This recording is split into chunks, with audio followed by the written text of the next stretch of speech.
तो दोस्तों सभी लोगों को राम राम मन्नू भाई की। और कहते हैं ना, आज जो है ना, आज का ब्लॉग बड़ा इंटरेस्टिंग होने वाला है। क्यों? इसलिए इंटरेस्टिंग होने वाला है कि आज हम आपको कौरवों, पांडवों और महाभारत काल की वो धरती दिखाने वाले हैं जहाँ से जो है ना इतिहास ने ऐसी करवट ली कि सोचा नहीं था कि जो पांडव कहते हैं ना महाभारत जीत चुके, और महाभारत जीतने के बाद उनका वंश कैसे मतलब बिल्कुल समाप्ति की कगार पे आ जाएगा। महाराजा परीक्षित, कहते हैं ना, महाराजा परीक्षित जब सब कुछ जीत चुके थे पांडव, तो उसके बाद में महाराजा परीक्षित की सिर्फ एक गलती उनको मृत्यु की कगार पे कैसे ले गई, ये हम आज आपको दिखाने वाले हैं। और उन ऋषि का वो आश्रम दिखाने वाले हैं जिन ऋषि के शाप की वजह से एक सांप के काटने से उनकी मृत्यु हो गई थी। तो दोस्तों बने रहिए, आज का ब्लॉग बड़ा इंटरेस्टिंग होने वाला है। तो अभी चलते हैं हम लोग किला परीक्षित।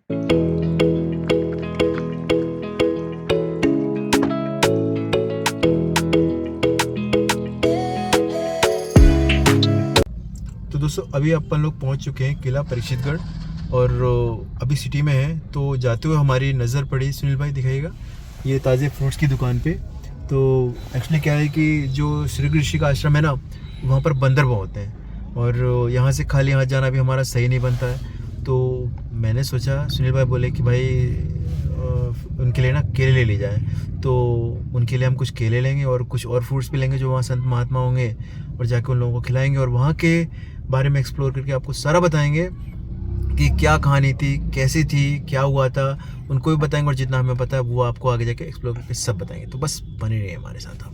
तो दोस्तों अभी हम लोग पहुँच चुके हैं किला परीक्षितगढ़, और इतनी हरियाली और इतना खूबसूरत, कहते हैं इतना खूबसूरत माहौल मुझे देखने के लिए मिला। तो मैंने सोचा कम से कम इसके दर्शन आपको भी करा दिए जाएँ। शहर के अंदर ऐसा वातावरण नहीं मिलता, ना ये लहलहाती हुई सरसों मिलती है और ना ही ऐसे गन्ने के खेत मिलते हैं। अब वो आश्रम देखेंगे ना तो आप बिल्कुल मंत्रमुग्ध हो जाएंगे। क्यों? क्योंकि उस आश्रम में जाने पे ही आपके ना आत्मा को इतनी शांति और सुकून मिलता है ना कि आपको वो शायद शांति और सुकून स्वर्ग में जाने पे भी नहीं मिलेगा। तो भैया बने रहना। तो भाई हम लोग किला परीक्षितगढ़ पहुंच चुके हैं, और यहाँ पर जो है ना रास्ते में हमें मिले बाबूजी। तो बाबूजी ने ना मतलब हमें बताया कि श्री ऋषि के आश्रम की मतलब क्या खासियत और क्या विशेषता है। तो बाबूजी से पूछते हैं, बाबूजी का नाम और बाबूजी बताएंगे उसके बारे में। तो जब परिषद अपनी राजधानी में बैठ गया महल में, हाँ हाँ और मुकुट तारा, हाँ तो उसे बड़ा अफसोस किया। और जैसे उसकी बुद्धि भ्रष्ट होगी तो सिंह ऋषि में जिस टाइम आया, हाँ।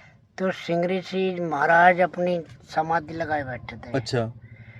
जब समाधि लगाए बैठे थे तो वहाँ एक सर्प पड़ा था मरा हुआ। हाँ। वो सर्प उसने अपने कमान से उठा के उसके गले में डाल दिया। अच्छा, सिंह ऋषि के आश्रम में? हाँ जी। अच्छा, उन ऋषि जी के? हाँ, ऋषि जी के गले में डाल दिया, जो सिंह ऋषि के। हाँ। तो आए उनके लड़के, हाँ। लड़के भी हैं, शिष्य भी हैं वे। हाँ। लोमस ऋषि। हाँ। जब वे आए उन्होंने देखा कि ऋषि के गले में सांप डाल दिया मरा हुआ किसी ने, तो क्रोध माँ के उन्होंने श्राप दे दिया उसे। हाँ।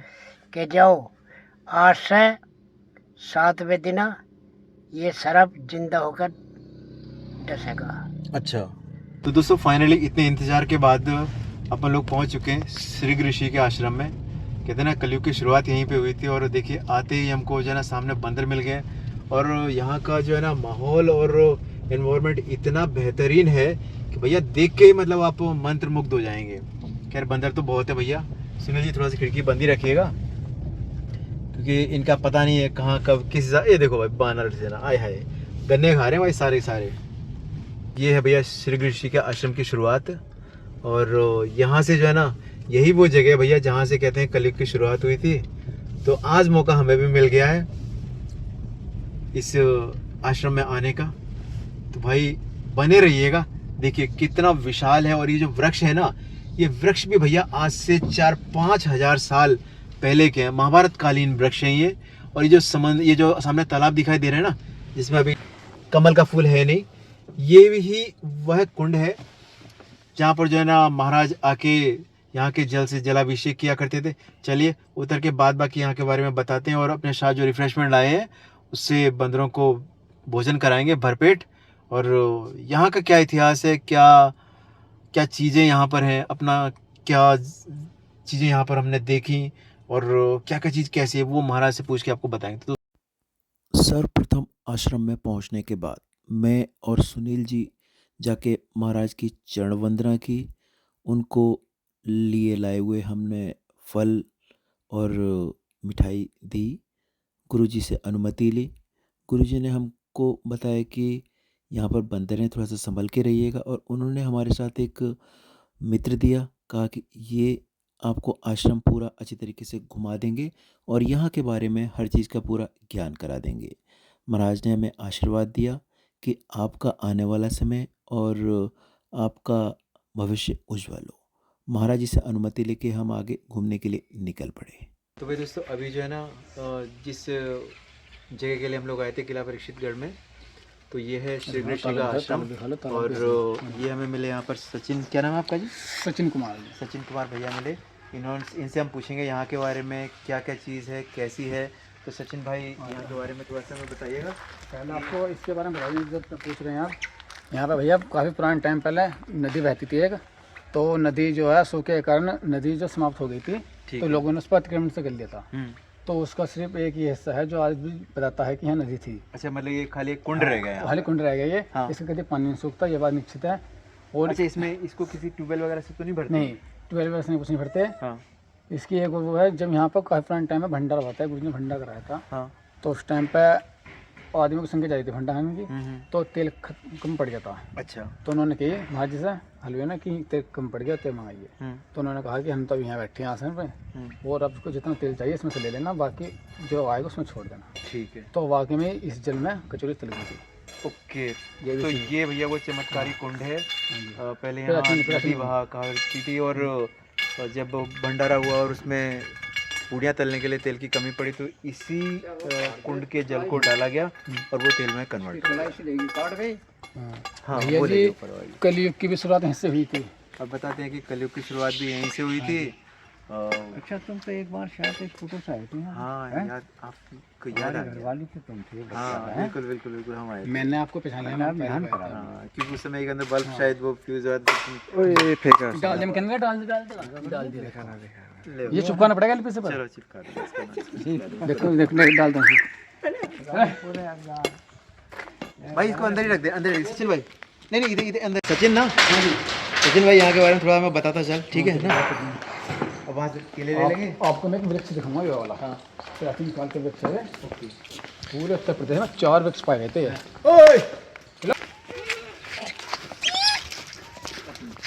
आ जाओ, काठा ना भेजे बेफिर रहे, तुम क्या करो। तो भाई जी, आज अपन लोग आ गए थे किला परीक्षितगढ़, और यहाँ पर जो प्राचीन सिंह ऋषि आश्रम, सिंह ऋषि आश्रम में आए हैं। कलयुग यहीं से शुरू हुआ था। कलयुग की शुरुआत यहीं से हुई थी, और आज जो है ना, आज हमें मौका मिला यहाँ पर आके इन ना हनुमान के भाई जी ऐसा क्यों चलते रहे वैसे।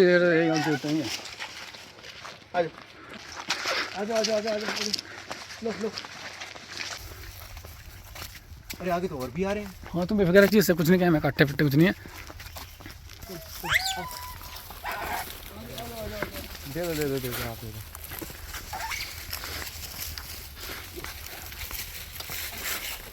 पर ये जो दिखाई दे रहा है ना, ये वृक्ष काल का वृक्ष है। इसकी उम्र तकरीबन बताई जाती है कि 4 से 5 हजार साल है।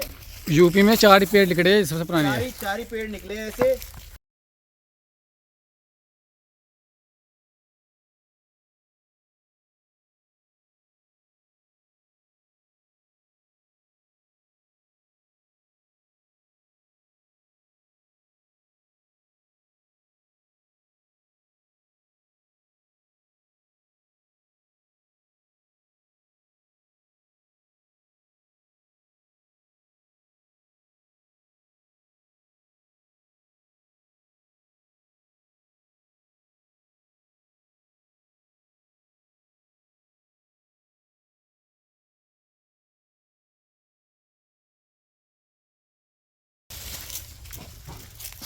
तीन वृक्ष जो है ये करीबन ये 5,000 वर्ष पुराना पेड़ है ये इस पेड़ का इतना प्राचीन वो है कि ये उत्तर प्रदेश में 4 ही सबसे पुराने पेड़ मिले थे।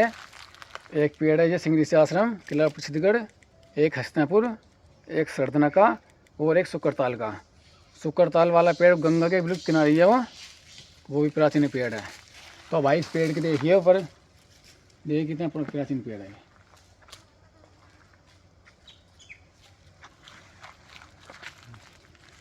ये पेड़ से चबूतरा बना हुआ है, देखो ये इसकी गोले देखते हो भाइयों। देखो आओ यहाँ तो आइए, देखो इसके अंदर ऐसा है, इसके अंदर कोई जंगली जानवर भी रह सकता है। देखो ऐसा ये है, इसके अंदर कोई भी विशाल चीज़ बढ़ सकती है। कितनी गहरी गुफा अंदर, ये है वो प्राचीन पेड़। देखिए भैया गूलर का वृक्ष है। हाँ। और इसके बीच में एक मतलब एक झोपड़ी नुमा स्थान है। अंदर उसके अंदर जो है ना आप आराम से एक आदमी या फिर कोई बड़ा सा जानवर या अगर कहीं आश्रय ना मिले तो कोई भी आके वहाँ बैठ सकता है। तो भैया ये जगह तो बहुत अच्छी है और यहाँ आके ना आपका मन बिल्कुल शुद्ध और कहते हैं ना कि पाप मुक्त हो जाता है। महाभारत काल की संस्कृति में आ गए, सोचो कि संस्कृति में आ गए पहले जैसे। यहाँ आके आपको महाभारत कालीन युग के दर्शन हो तो जाएंगे। राजा पृथ्वीगढ़ के नगरी सिंह ऋषि आश्रम है ये। चलिए बाद बाकी आपको दिखाते हैं कि कहाँ से कलयुग की शुरुआत हुई थी और कहाँ पर महाराज परीक्षित ने उस मृत श्रप को श्री ऋषि के गले में डाला था। ये वो कुंड है, कुंड बोलो या फिर ये नदी का वो स्रोत है जहाँ पर जो है ना पहले नदी बहा करती थी, लेकिन अब वो नदी तो यहाँ से विलुप्त हो गई है और यहाँ पर जो है ना अब खाली कुंड रह गया है। इसमें जल का स्रोत कोई नहीं है, इसमें जल अपने आप ही आता है। और यहाँ पर जो है ना हमेशा प्राकृतिक इसमें है, मछली प्राकृतिक है, इसमें मछली भी प्राकृतिक है और इसके अंदर जो है ना जल की कभी कमी नहीं पड़ती। भाई इसकी एक कहानी मतलब हमने भी सुनी है, भाई ने बताई थी कि यहाँ पर जो है ना पहले महायज्ञ हुआ था। तो उस यज्ञ के टाइम पे जो है ना जो लोगों को भंडारा दिया गया, तो भंडारे में क्या है कि कुछ घी की कमी पड़ गई। जैसे भंडारे में क्या है कि पूड़ी और पकवान बनते तो घी की कमी पड़ गई। तो महाराज लोग ये यज्ञ पे बैठे हुए तो उन्होंने कहा ठीक है हमारे कुंड में जाइए आप, वहाँ से जितना आप पानी उठाएंगे वो आपका यहाँ आके तेल में या घी में कन्वर्ट हो जाएगा। वो सेम उन्होंने यहाँ से जितना लिया उतना वहाँ जाके अपना इस्तेमाल किया। लेकिन उन्होंने एक चीज़ और कही थी कि जितना आप लो उतना वापस डालो, तो वही चीज़ें उन्होंने वापस भी की थी। तो भैया आज हमारा मतलब बड़ा सौभाग्य है कि हमें इस कुंड के दर्शन करने को मिले और इस श्री ऋषि के आश्रम में आने का मौका मिला। कुंड की एक विशेषता और है कि अगर किसी को चर्म रोग या फिर खुजली या फिर कोई मतलब ऐसी बीमारी हो रखी जो ठीक ना हो रही हो, तो इस कुंड के पानी से अगर वो अपने हाथ पैर धो ले, मुँह धो ले या कोई भी चीज़ या स्नान कर ले तो वो चीज़ें उसकी सदा के लिए विलुप्त हो जाती हैं। तो भैया ये तो थी यहाँ की विशेषता। और इसमें ना इसके अंदर से कैसे यहाँ का जल दिखाई देता वो भी हम आपको दिखाएंगे। जो तो दोस्तों यहाँ पर हम आए हैं तो यहाँ पर जो है ना ये देखिए उन महात्मा उन महान ऋषियों की समाधियाँ बनी हुई हैं जिन्होंने यहाँ पर आके मतलब अपने मोक्ष को प्राप्त किया और यहाँ पे आके अपना योगदान दिया। तो देखिए यहाँ पर 3 समाधियाँ तो वो हैं जो अभी हमारे सामने जीवित हैं। ये देखिए पहली समाधि, दूसरी समाधि और एक ये है तीसरी समाधि। इस वृक्ष के नीचे, ये बहुत ही प्राचीन वृक्ष है, इस वृक्ष के नीचे महाराज ने समाधि ली थी और इन्हीं के ऊपर इस वृक्ष ने छाया रखी थी। तो और अब देखिए समाधि और इस वृक्ष का ऐसा मेल हो गया है कि जैसे दोनों एक दूसरे के बिना रह नहीं सकते। अब आइए हम आपको दिखाते हैं इस कुंड के बारे में कि जो कुंड है ना, कुंड कैसा है तो तुम्हें समझ जाएगा इसके अंदर ना।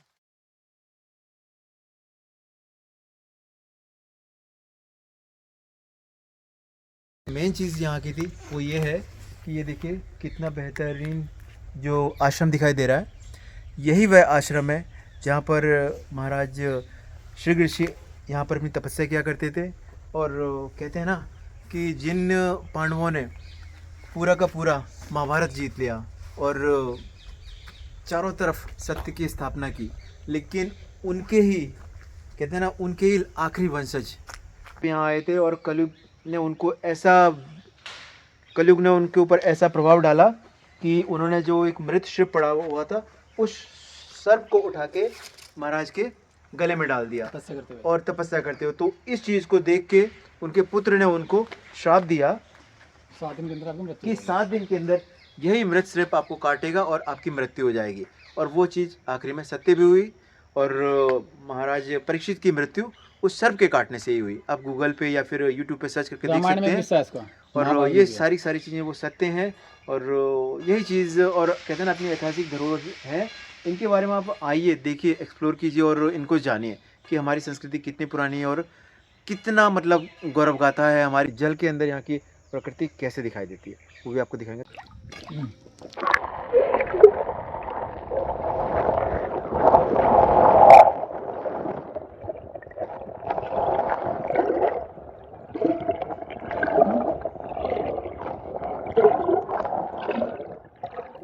भाई दोस्तों, अभी हम आपको लेके जा रहे हैं उन प्रतिमाओं के पास जो प्रतिमा यहाँ पर शमीक ऋषि और श्री ऋषि की हैं।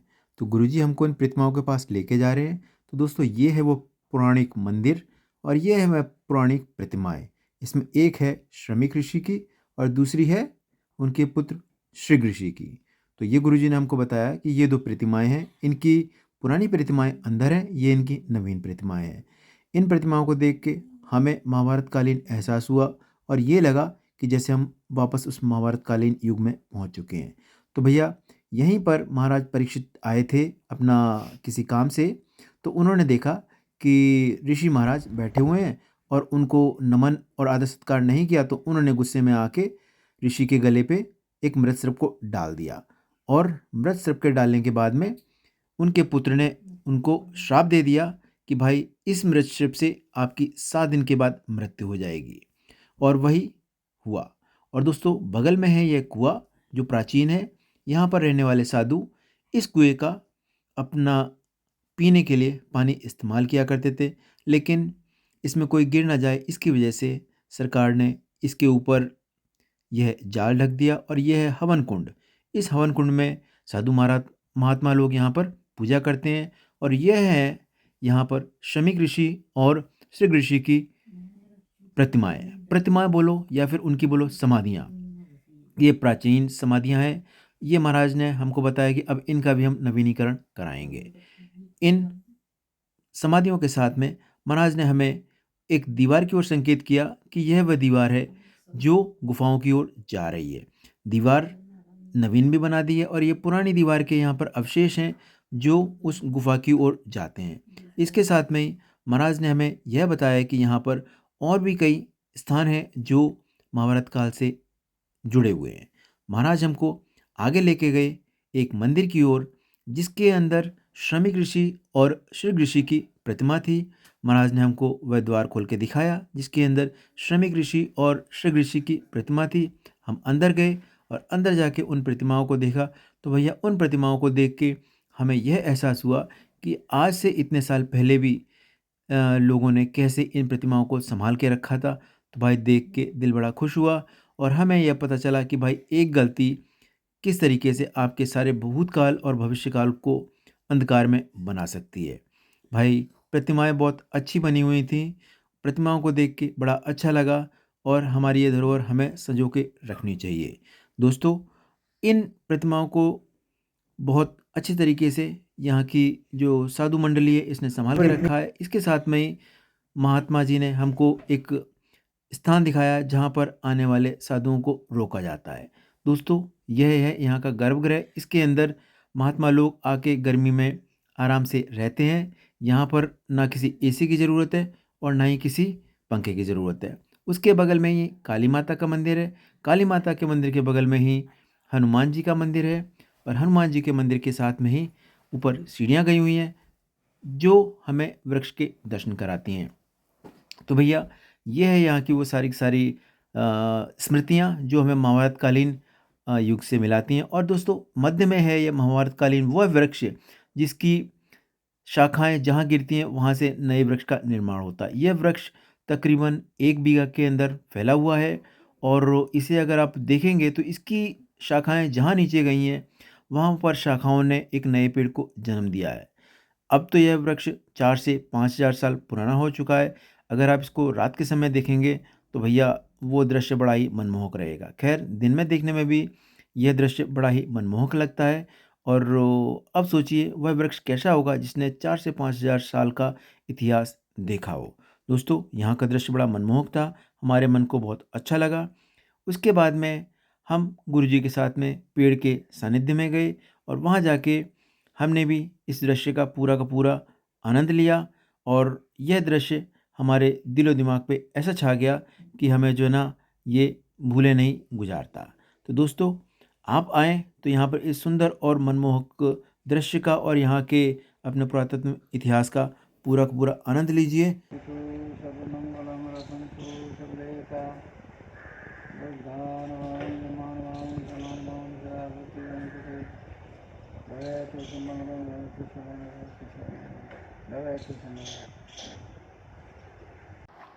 भाई आश्रम आए थे और गुरुजी के साथ जो है ना आज गुरुजी ने अपनी जड़ी बूटियों की एक पानी औषधि नवाया, दी पानी है, किस तोड़ दो तुमने? जो कहते हैं ना जिसको पीने से आपके शरीर में कोई विकार नहीं आता है। और गुरुजी अभी एक ऐसी दवाई बना रहे हैं जिसको खाने के बाद में ना आप अपनी इच्छा मृत्यु, कहते हैं ना अपनी इच्छा से अपने शरीर का त्याग करेंगे। तो गुरुजी अभी इस पर काम कर रहे हैं, तो आने वाले कुछ समय के अंदर शायद वो औषधि तैयार हो जाए। और आज हमें भी मौका मिला कि गुरुजी के साथ तैयार कर देंगे, तैयार कर देंगे। अगली बार आएंगे तब तक हाँ, मतलब कोई शरीर में रोग है कहीं नहीं जी। ऐसे है। मतलब ये है कि वो औषधि ऐसी है कि उससे जो है ना आपकी निरोगी काया हो जाएगी और आपके शरीर में कोई रोग वगैरह नहीं आएगी, आपकी वो दूर हो जाएगी। और जो भी मेरे इस वीडियो को देखे तो उनसे आग्रह यही है कि भैया किला परीक्षितगढ़ में आइए और श्री ऋषि के आश्रम में आके गुरुजी से आशीर्वाद लीजिए।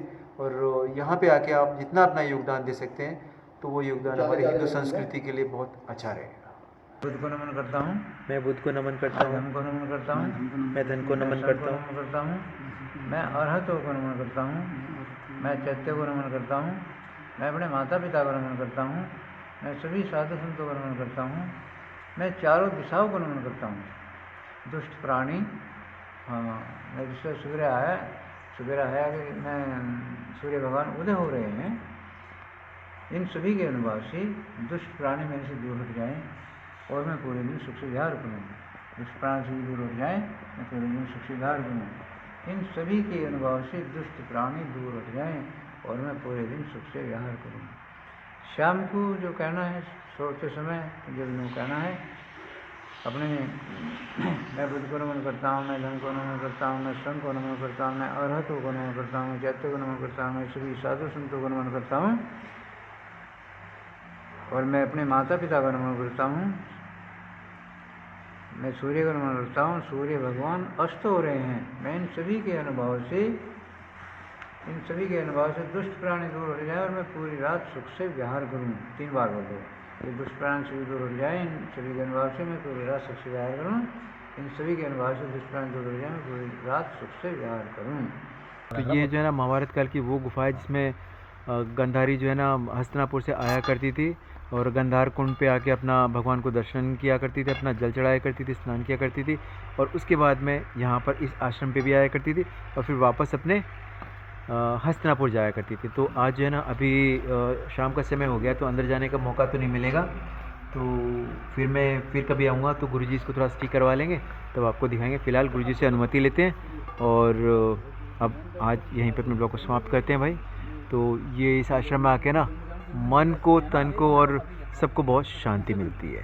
आज का पूरा दिन लगा के अपनी पूरी मेहनत के साथ किला परीक्षितगढ़ में गए थे भाई और वहाँ जाके जितना हमसे अपना बेस्ट एफर्ट्स देने की कोशिश की थी तो बेस्ट एफर्ट्स दिया है और वो सारी चीज़ें बताने की कोशिश करी है जो हमने वहाँ पर मतलब देखी और हमारी भी कोशिश यही रही कि हम उनको अच्छे तरीके से एडिट करके आपके आगे प्रस्तुत करें। खैर दोस्तों ब्लॉग में देखिएगा और आप अगर मेरठ और दिल्ली, गाज़ियाबाद या फिर यूपी या फिर इंडिया में कहीं के भी हों तो भी अपनी ऐतिहासिक धरोहर, अपने गौरव को पहचानिए और उनको एक्सप्लोर कीजिए। कहते हैं वल्गैरिटी भरे वीडियोस और टिकटॉक और इन चीज़ों में कुछ नहीं रखा।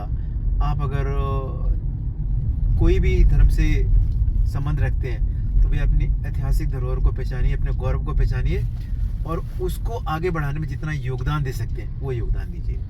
खैर वीडियो को लाइक कीजिए, चैनल को सब्सक्राइब कीजिए और सदैव खुश रहिए। जय हिंद।